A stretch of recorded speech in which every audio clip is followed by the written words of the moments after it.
Individual database ని తీసుకుంటేనే generally మనం డేటాబేస్ ఎక్స్పోర్ట్ అంటాం. అదే మీకు ఆర్డిఎస్ మొత్తాన్ని, అంటే ఈ ఆర్డిఎస్ లోపల ఎన్ని డేటాబేసెస్ క్రియేట్ చేశామో అవి మొత్తాన్ని కలిపి బ్యాకప్ తీసుకుంటే దాన్ని స్నాప్ షాట్ అంటాం. మీకు స్నాప్ షాట్ అంటే ఆల్రెడీ ఐడియా తెలుసు. ఏదైనా ప్రాబ్లమాటిక్ సిచ్యువేషన్ లో మీ డేటాబేస్ కనుక టెర్మినేట్ అయిపోయింది అనుకోండి, మళ్ళీ స్నాప్ షాట్ యూజ్ చేసి బ్యాక్ డేటాబేస్ క్రియేట్ చేసుకోవచ్చు. అది దాని అడ్వాంటేజ్ అన్నమాట. ఇది జస్ట్ లైక్ బ్యాకప్ అంతే. కాబట్టి ఆర్డిఎస్ లో మనం స్నాప్ షాట్ అంటాం. సో ఇక్కడ చూడండి, ఇప్పుడు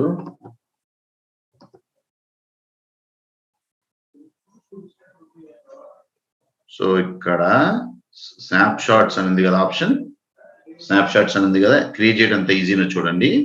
జస్ట్ టేక్ స్నాప్ షాట్ అంటాను. ఇదిగో ఏ డేటాబేస్ కి స్నాప్ షాట్ క్రియేట్ చేయాలి, ఏ ఆర్డిఎస్ కి. చూడండి ఇదే కదా dB instance. Snap shot name ఏమి ఇవ్వాలి, బ్యాచ్ 730 స్నాప్ అని ఇవ్వాలి. బ్యాచ్ 730 స్నాప్ అని ఇవ్వాలి.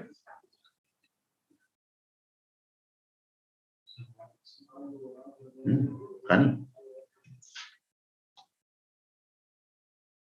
ఇవన్నీ ఉందా మధు, నువ్వు లెఫ్ట్ లెగ్ ఆడుకుంటావు. ఇది వాట్ అయితే ఆడుకుంటా అంట, అంతేనా? రాసుకో.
అది డేటాబేస్ లో ఇన్స్టెన్స్ ఇచ్చారు. DB instance identifier. ఫస్ట్ మనం ఆర్డిఎస్ క్రియేట్ చేసినప్పుడు ఐడెంటిఫైయర్ ఇచ్చాం కదా, అది. ఇది కింద 730 స్నాప్. ఇది మరి స్నాప్ షాట్ క్రియేట్ అయినప్పుడు నేమ్ తెలియాలిగా. ఇప్పుడు మీరు 20 రోజులు స్నాప్ షాట్ తీసుకుంటారు, మీరు నేమ్ ఇచ్చుకోకపోతే ఎలా తెలుస్తుంది మీకు? ఇప్పుడు స్నాప్ షాట్ నేమ్ వచ్చేసి 10th October ఇట్లా ఇచ్చింది వచ్చు కదా. ఇప్పుడు రేపు తీసుకునేదానికి 11th October అని ఇస్తారు. వాటి మన నేమ్ తెలియదు. డిఫరెన్షియేషన్ కోసం నేమ్ ఇచ్చుకోకపోతే 1 2 అని ఇచ్చుకొని ఇస్తాం. అదే డేట్స్ ఇచ్చుకోకపోతే డిఫరెన్షియేషన్ కోసం.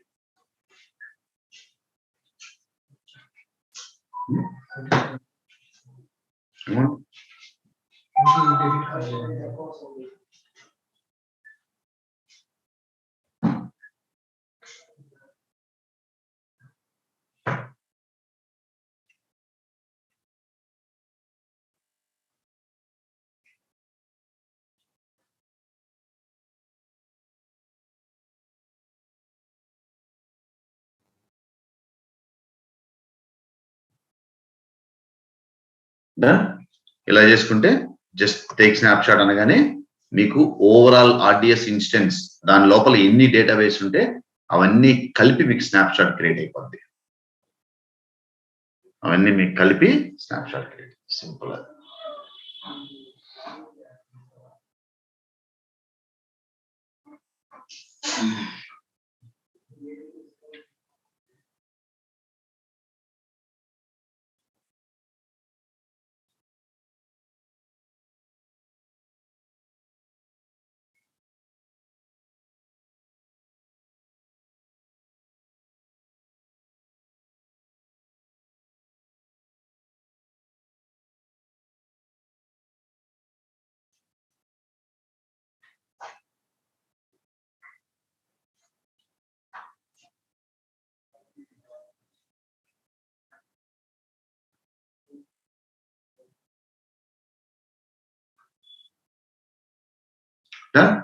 కూల్. సో ఇప్పుడు స్నాప్షాట్ క్రియేట్ ఇంకా మొత్తం క్రియేట్ అవ్వాలా. ఇది చూడండి క్రియేటింగ్ అంటారు, ఎందుకంటే క్రియేట్ అయితే ఇక్కడ స్టేటస్ వచ్చేసింది, ఇక్కడ క్రియేషన్ టైం వచ్చేసింది. సో కాబట్టి మీరు కొంచెం ఫ్యూ మినిట్స్ టైం తీసుకుంటుంది, అది వెయిట్ చేయాలి. అవైలబుల్లోకి వచ్చేసింది.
Only 1%. Yeah, let it create. So ఇప్పుడు చూద్దాం మళ్ళీ. ఇప్పుడు వన్స్ ఇది క్రియేట్ అయిన తర్వాత చూపిస్తాం మీకు. జస్ట్ మళ్ళీ దీన్ని మీరు సెలెక్ట్ చేసుకొని యాక్షన్స్ లోకి వెళ్ళి ఇదిగో రీస్టోర్ అన్నారంటే మళ్ళీ స్నాప్షాట్ నుంచి డేటాబేస్ క్రియేట్ అవుతుంది, కొత్త డేటాబేస్. రీస్టోర్ అంటే అంతేగా మరి. ఏదైనా ఇప్పుడు స్నాప్షాట్ మీరు ఆల్రెడీ తీసేసుకున్నారు అనుకో, రేపు ఏదైనా ప్రాబ్లం వచ్చి మీ ఆర్డిఎస్ ఇన్స్టెన్స్ మొత్తం ఎవరైనా టెర్మినేట్ చేశాడు అనుకో, వెంటనే దీనికి వెళ్ళి రీస్టోర్ అని కొడితే మళ్ళీ డేటాబేస్ క్రియేట్ అయిపోతుంది విత్ ఇన్ ఫ్యూ మినిట్స్. మళ్ళీ same as it is create అయిపోతుంది. అదే కదా బ్యాకప్ అడ్వాంటేజ్. అవును చేస్తారు రియల్ టైమ్ లో బ్యాకప్.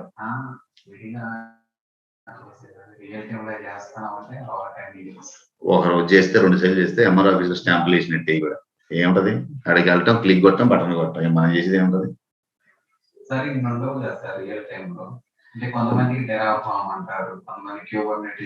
కొన్ని ఆ ప్రాజెక్ట్ రిక్వైర్మెంట్ బట్టి ఏముంటే అవి అంతే, అందరూ అన్ని చేయాలని రూల్ ఏం లేదు. సబ్జెక్ట్ ఎవరికి ఎక్కువ వచ్చింది చెప్పు. ఇంటర్వ్యూ ప్రిపేర్ అయ్యాడికి ఎక్కువ వచ్చిద్దా, రియల్ టైం వర్క్ చేసేవాడికి ఎక్కువ వచ్చిద్దా? ఇంటర్వ్యూ ప్రిపేర్ అయ్యాడికి ఎక్కువ వచ్చింది. రియల్ టైంలో మనకి కొన్ని యాక్టివిటీ చేస్తూ ఉంటాం కదా, మిగతా పెద్ద టచ్ చేయం. ఓకే నెసెసిటీ వచ్చినప్పుడు చూసుకున్నాం అన్నట్లు.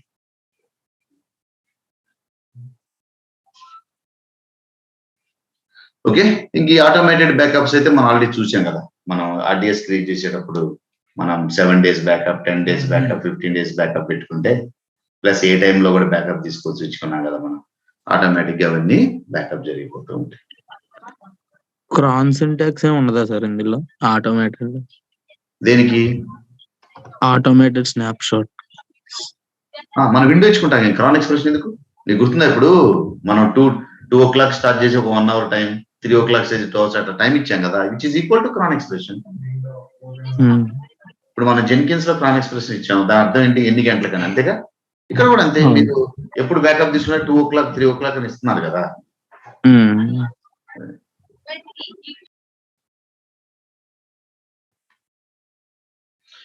ఈ కొంచెం సబ్నెట్ గ్రూప్స్ ఇవన్నీ నెట్వర్కింగ్ తర్వాత అర్థమవుతాయి, ఇప్పుడు మీకు అర్థం కావు. ఓకేనా, ఓకే, అవి తర్వాత చెప్పుకోవాలి మనం. అది ఆటోమేటిక్గా అర్థమైపోతుంది నెట్వర్కింగ్ వచ్చేస్తే. ఈవెంట్స్ అంటేనేమో మీరు డేటాబేస్ క్రియేట్ చేసినప్పుడు ఏమేమి ఈవెంట్స్ చూడండి ఇక్కడ, ఇదిగో చూడండి, స్నాప్ షాట్ తీశారు, మాన్యువల్ స్నాప్ షాట్ క్రియేటెడ్ అంటే డేటాబేస్ లో మీరు కొన్ని యాక్టివిటీ చేశారనుకో, అవి ఈవెంట్స్ లాగా లోడ్ అవుతూ ఉంటాయి, అంటే అలా ట్రాక్ అవుతూ ఉంటాయి, మీకు అర్థమైపోతుంది ఏ టైంలో ఎన్ని గంటలకి యాక్టివిటీ వస్తుంది.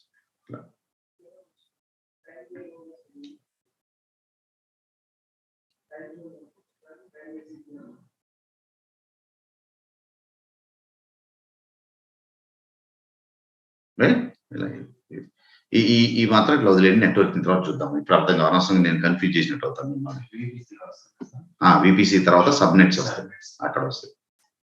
మీకు సబ్నెట్స్ అర్థం అయితే సబ్నెట్ గ్రూప్స్ ఈజీగా అర్థమైపోతుంది. ఇది మనకి ఆర్డిఎస్. సో మన పని ఆర్డిఎస్ క్రియేట్ చేయటం, అది పర్ఫెక్ట్ గా రన్ అవుతుందా లేదో మేనేజ్ చేయటం AWS. అంతేగాని లోపల డేటా ఏముంది, లోపల SQL క్వెరీస్ రన్ చేయటం, ఆ డేటాని మాడిఫై చేయటం, టేబుల్స్ క్రియేట్ చేయటం, ఇవన్నీ మన పని కాదు. మనం ఆర్డిఎస్ క్రియేట్ చేయటం, మెయింటైన్ చేయడం మన పని. ఇప్పుడు మీకు రేపు ఆర్గనైజేషన్ లో డేటాబేస్ అడ్మిన్స్ ఉన్నారనుకోండి, వాళ్ళకి మీరు ఆర్డిఎస్ క్రియేట్ చేసేసి, రేపు మనం IAM అని ఒక ఐడెంటిటీ యాక్సెస్ మేనేజ్మెంట్, ఇప్పుడు జెన్కిన్స్ లో సెక్యూరిటీ నేర్చుకోవాలి మనం, అలా AWS లో కూడా ఉంది. ఆ డేటాబేస్ అడ్మిన్ కి యూజర్ క్రియేట్ చేసి వాళ్ళు ఆర్డిఎస్ యాక్సెస్ చేసుకునే పర్మిషన్ ఇచ్చేస్తే మన పని అయిపోయింది. అంతేగాని డేటాతో మనకు పని లేదు, SQL క్వెరీస్ మనం రాసే పని లేదు. అదంతా డేటాబేస్ అవుతుంది. ఆర్డిఎస్ క్రియేట్ చేసామా, దాన్ని మేనేజ్ చేసామా, బ్యాకప్ సరిగ్గా జరుగుతున్నాయా, ఏదైనా ప్రాబ్లం అయితే రీస్టోర్ చేసుకున్నామా, ఆ డేటాని సెక్యూర్ చేసుకున్నామా, ఇలాంటివి ఇవి మన రెస్పాన్సిబిలిటీ ఆర్డిఎస్ లో. ఓకే, సో ఇక్కడ వరకు చూడండి. రేపు నేను ఇది చూపిస్తా, ఇది మన స్టోరేజ్ స్టార్ట్ చేద్దాం. పెద్ద కాన్సెప్ట్, 4 days పట్టింది స్టోరేజ్. దాని తర్వాత నెట్వర్కింగ్ వెళ్దాం. ఓకేనా? Okay, online